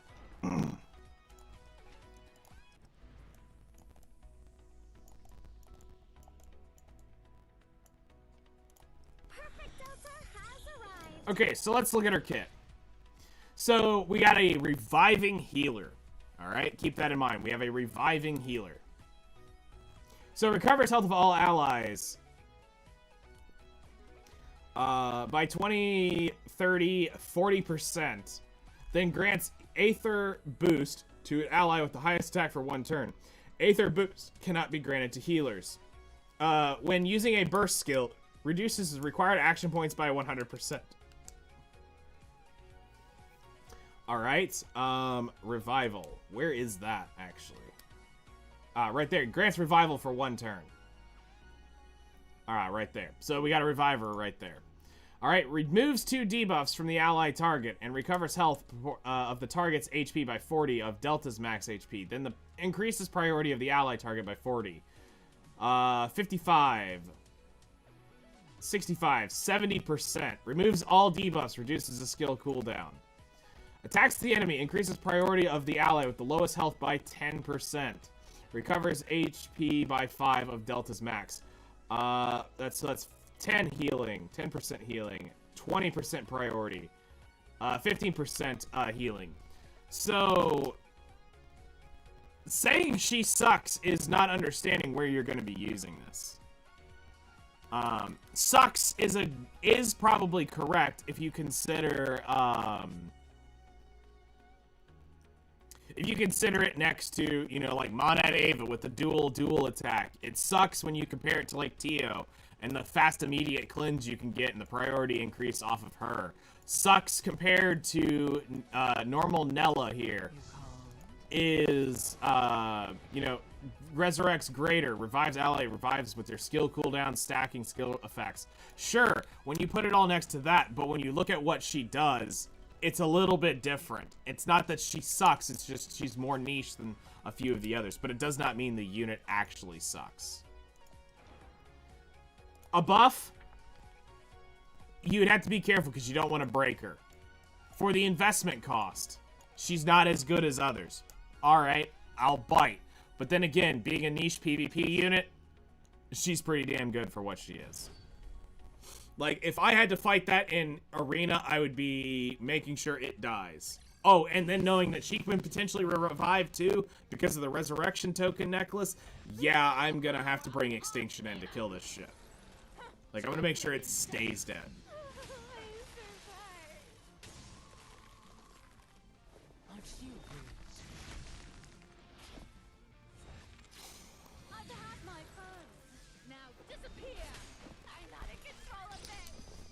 So.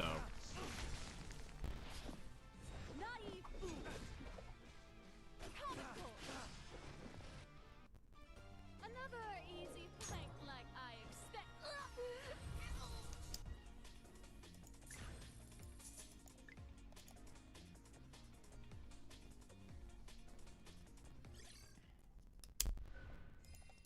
Cool. Alrighty.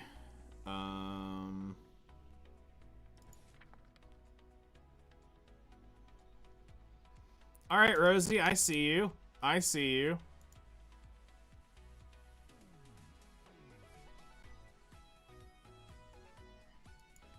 bust a nasty out.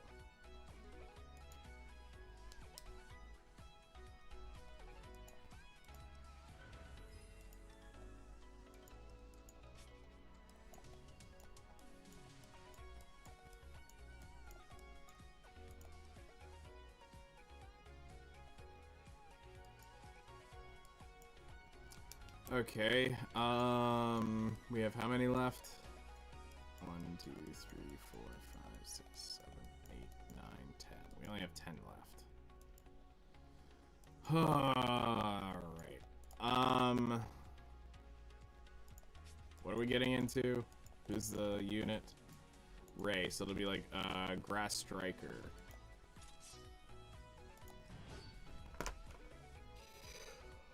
Alrighty. Let's rock and roll. Eyes on the target. Shall we make sparks fly? As Breeze is going live. Ready, set. Woohoo! Total success. Pulse release. Shall I let loose? Pew pew! You're not going anywhere. Can't see anything, can you?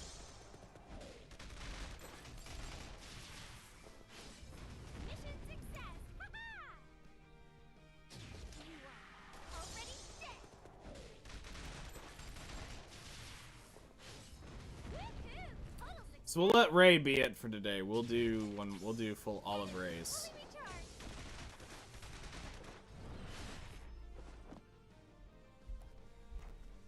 So cool! I am ice cold, baby. I'm gonna get serious. She is ice cold. Got it. An easy win, returning to base.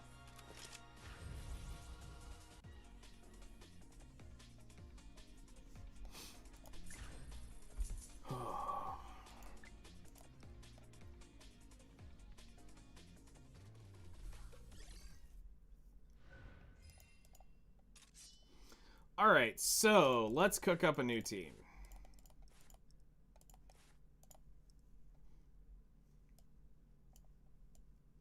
So we're gonna need a grass striker. So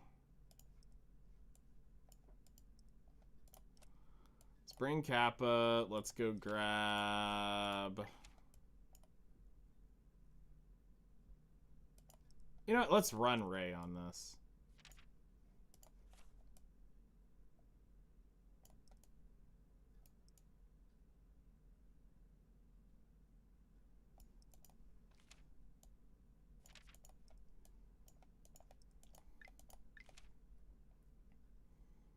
Close enough. That'll do what we need. Let's bring in Ame as a second carry on it just to get it over with. And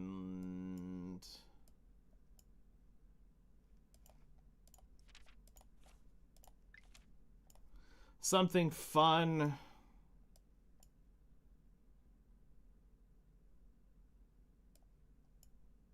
Screw it. We'll run Monad Ava to bring the dual attack for him.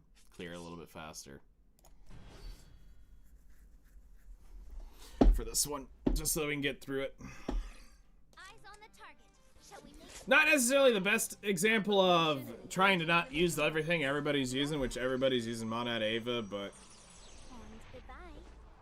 I don't want to sit here for like too terribly much longer, so the dual is Did you wait long? Let's head back.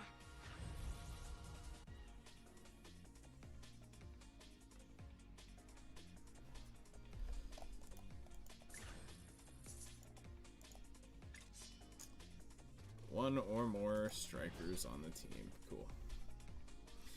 Could have used Noah to also clear through it a little bit faster, but Down on me. it's fine. I'll kill you.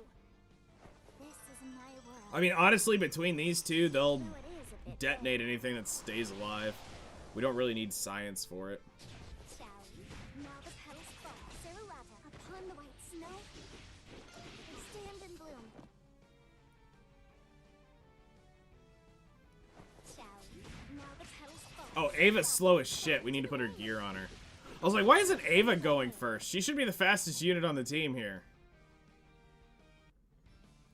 Because it should be,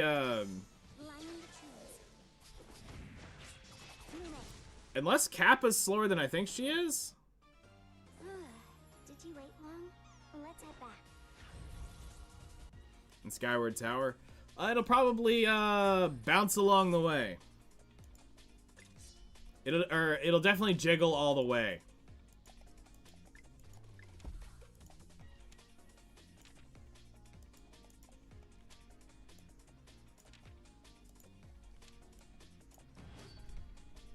It'll definitely jiggle all the way. You definitely picked up on what I was throwing down. I love it. Yes, absolutely. Absolutely. Though it is a bit bare.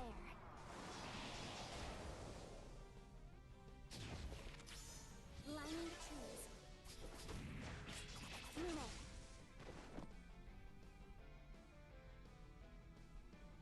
Eliminating enemies. Try escaping this and swing. Shall we? Now the petals fall. Cerulata. Upon the white snow, they stand in bloom.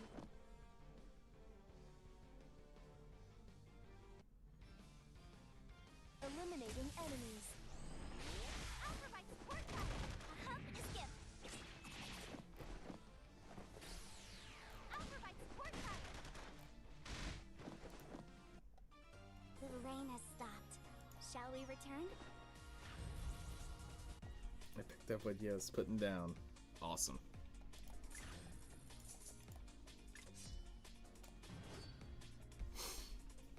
That would be a great sleigh to ride all night long, I'm just gonna say. Eyes on the target.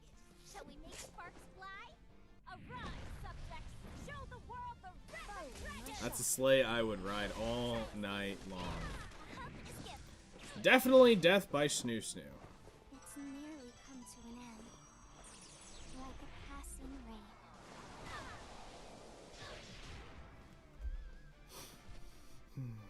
The rain has stopped. Shall we return?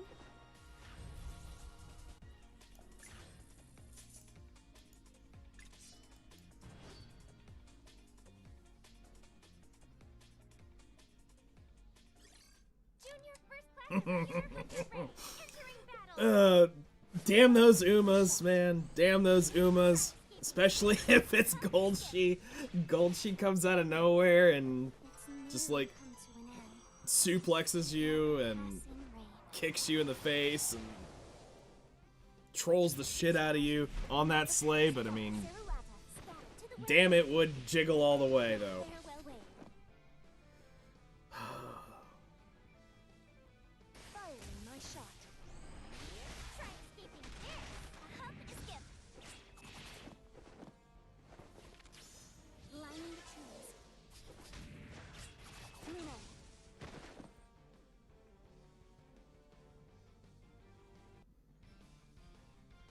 Firing my shot. Try escaping this. A hop and a skip. Shall we? The flower has bloomed. Luna, stab to the wind. Like a farewell wave. The rain has stopped. Shall we return?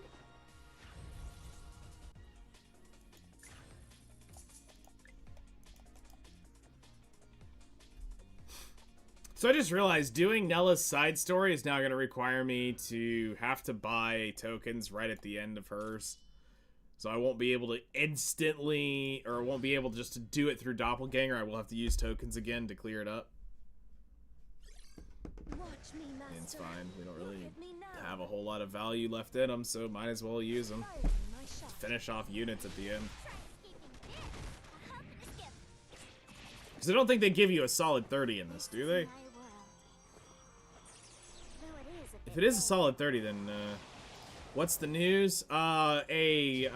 Select a unit banner will be on 2.5 anniversary. Like a farewell wave. So you will be able to summon any limited unit in the game. Try escaping this. A hop and a skip. So that's probably the highest priority banner for just about everybody. If you don't already have the unit 6-star, then or gonna be needing to pull a unit or whatever, that's gonna be the chase banner for everybody. Select one unit. Did you wait long? Still need all the limited ones? Then you're at the worst position because you got to figure out which one you're gonna do because it's only one. I'm debating if I'm gonna end up doing Gnosis Nella, Poolside Regina, or Looking down on me? or if I'll end up needing to do something else. Firing my shot. Try escaping this. Yeah, that's. Welcome. I'm trying to think about the. I'm trying to think personally for me on what's gonna give me the best account progression. Now the petals fall. Cerulata, scatter to the wind. Like a farewell wave. Firing my shot. Try escaping this. A hop and a skip. And also, the least likely to be rerun now. Because Gnosis Nella, while she was earlier in the summer, Eliminating enemies. I'll provide support. that is still closer than some. Shall we? The flower has bloomed. Lume, upon the white snow. Stand in bloom. The rain has stopped. Shall we return? Regina probably is definitely up there on the list for me. It depends on if Nadja's in there and if I really want to get her. It depends on do I really find the value in Gnosis Nella's kit for where my account's at. Do I really want to go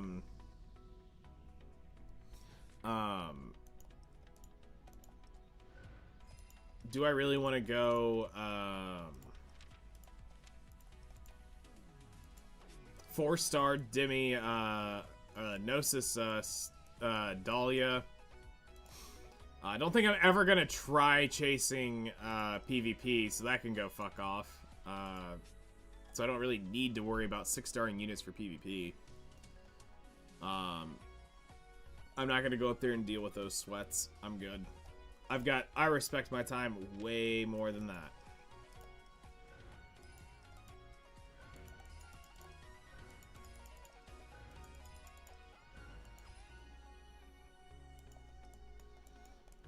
Alright.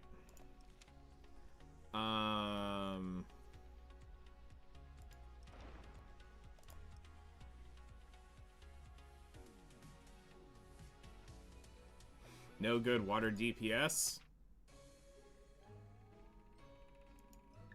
Do you and me play the same game?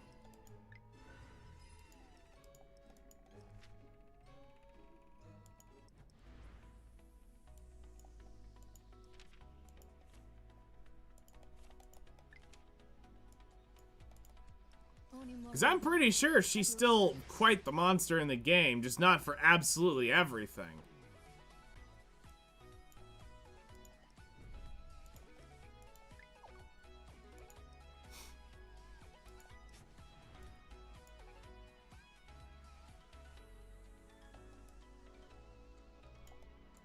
Like, if we look at Striker Mages, then sure, I can definitely say it's a lot less. But I mean, Karen's not bad, Laplace isn't bad, Ren's not bad, Beth's not bad. You called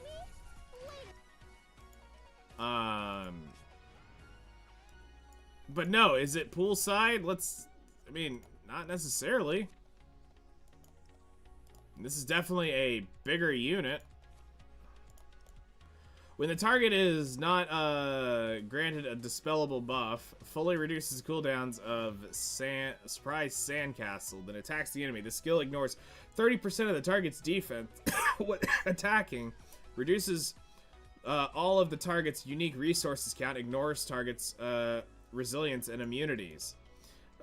Steals all buffs from the enemy, then attacks the target, ignores target resilience. When the target is a boss or is not granted a buff, activates an additional attack.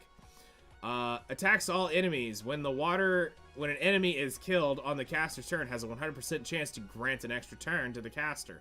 Yeah, I get why people is this. You do realize I just read this shit as AoE, right?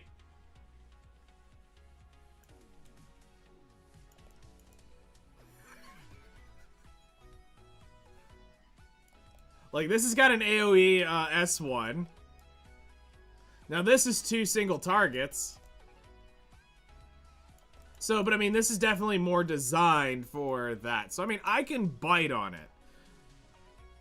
But I mean, still, don't neglect what she can actually still do. It's just, is she the biggest dicked damage? No.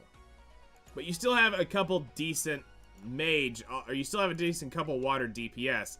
It's just not her.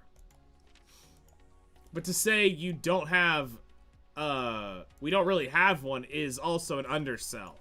Because you do have them.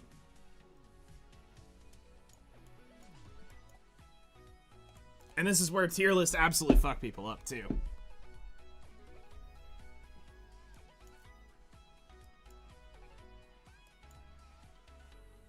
But yeah, this is also an option that I could consider, too, just because I do see the value in having what she has in her kit. It's just, is it as valuable to me as,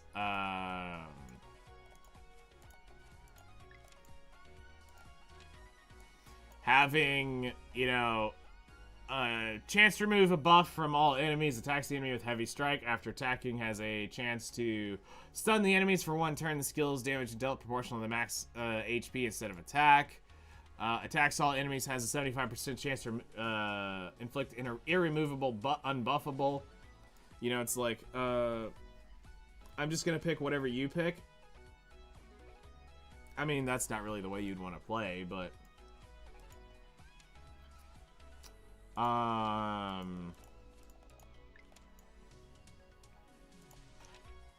you know, do we want this? Attacks all enemies, has a 100% chance to taunt the target for 1 turn. When attacking a boss, deals fixed damage, 8% of boss HP, then grants a barrier. Reduce damage taken to heroes with barriers. Damage dealt to those inflicted with irregular infection, has an 80% chance to counterattack when hit. On the caster's turn, attacking a target with irregular infection triggers an additional attack on all enemies after the target. After the additional attack, it reduces priority of the inflicted target by 50%. Attacks the enemy, increases its own priority by 10. Has a 30% chance to reduce the target speed for 1 turn. The skill's damage dealt increases proportionate to the max health instead of attack. So, I mean, like, there's a lot of different options that are going to be out there.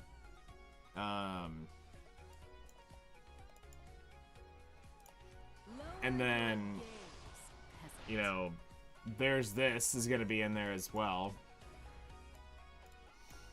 So, yeah, this is going to be an interesting one. The only thing that won't be on there is the collab units because, well, that's licensing issues. So don't ever expect those to come back. Unless y'all start spending a massive amount of money in this game and you get them to over $1 million something a month, is drastic. Like, you will never see these 3 unless they make like $1 million, $2 million a month. Is this a waifu tier list stream? No. Not today. Cup size? Sure, we can definitely do cup size real quick. But, outside waifu, no, not today. Alright. So,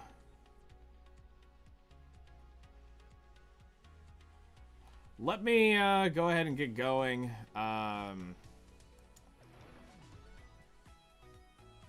It's 10. I need to get rolling. I swear the average cup size in this universe is F. No, I'd probably put it, it's somewhere between double D and F, but I wouldn't I wouldn't say it's definitely F. Then there's definitely some up there approaching M. Up into the M cup.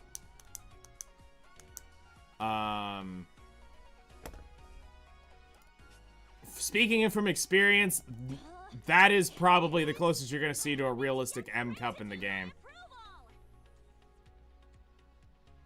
Like, that's probably the closest you'll actually see to a real M cup. And I mean, the thing is literally the size of my damn head. It's wild.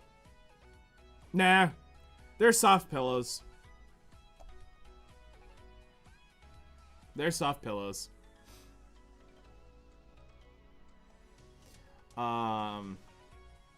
Anyway, so, yeah, that's gonna be it for now. I don't know what tonight's stream's gonna end up being if we end up doing one.